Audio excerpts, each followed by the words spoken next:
ಒಂದು breaking news ಬರ್ತಾ ಇದೆ, ಬನ್ನಿ ನೋಡೋಣ ಏನು ಅಂತ.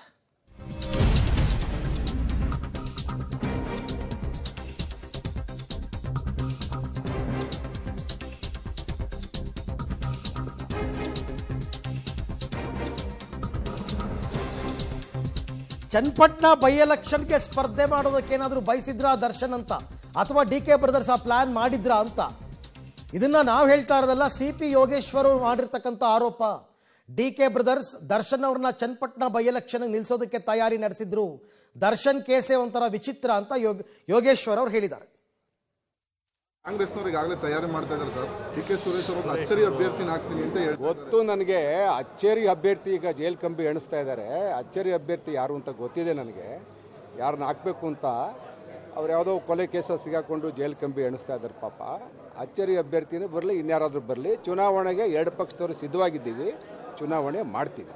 ಸಿ ಪಿ ಯೋಗೇಶ್ವರ್ ಅವರು ಹೇಳೋ ಪ್ರಕಾರ ದರ್ಶನ್ ಬೈ ಎಲೆಕ್ಷನ್ಗೆ ನಿಲ್ಲೋದಕ್ಕೆ ತಯಾರಿ ನಡೆಸಿದ್ರು. ಡಿ ಕೆ ಬ್ರದರ್ಸೇ ಅವ್ರನ್ನ ತಂದು ನಿಲ್ಲಿಸೋ ಪ್ರಯತ್ನಗಳಾಗ್ತಾ ಇತ್ತು ಅಂತಲೂ ಹೇಳ್ತಾ ಇದ್ದಾರೆ. ಯಾಕೆಂದರೆ ಡಿ ಕೆ ಸುರೇಶ್ ಇತ್ತೀಚೆಗೆ ಒಂದು ಹೇಳಿಕೆ ಕೊಟ್ಟಿದ್ರು, ಅಚ್ಚರಿ ಅಭ್ಯರ್ಥಿಯೊಬ್ಬರನ್ನ ನಾವು ಕಣಕ್ಕಿಳಿಸ್ತೀವಿ ಅಂತ. ಅದು ದರ್ಶನ್ನೇ ಇರಬಹುದು ಅಂತ, ಇರಬಹುದು ಏನೋ ಅವರೇ ಅಂತ ಸಿ ಪಿ ಯೋಗೇಶ್ವರ್ ಅವರು ಹೇಳ್ತಾ ಇದ್ದಾರೆ. ಈಗ ಕೊಲೆ ಕೇಸ್ನಲ್ಲಿ ಕಂಬಿ ಎಣಿಸ್ತಾ ಇದ್ದಾರೆ, ವಿಚಿತ್ರವಾದ ಕೇಸ್ ಇದು ಅಂತ ಅಂದ್ಬಿಟ್ಟು ಮೇ ಬಿ ಇರ್ಬೋದು.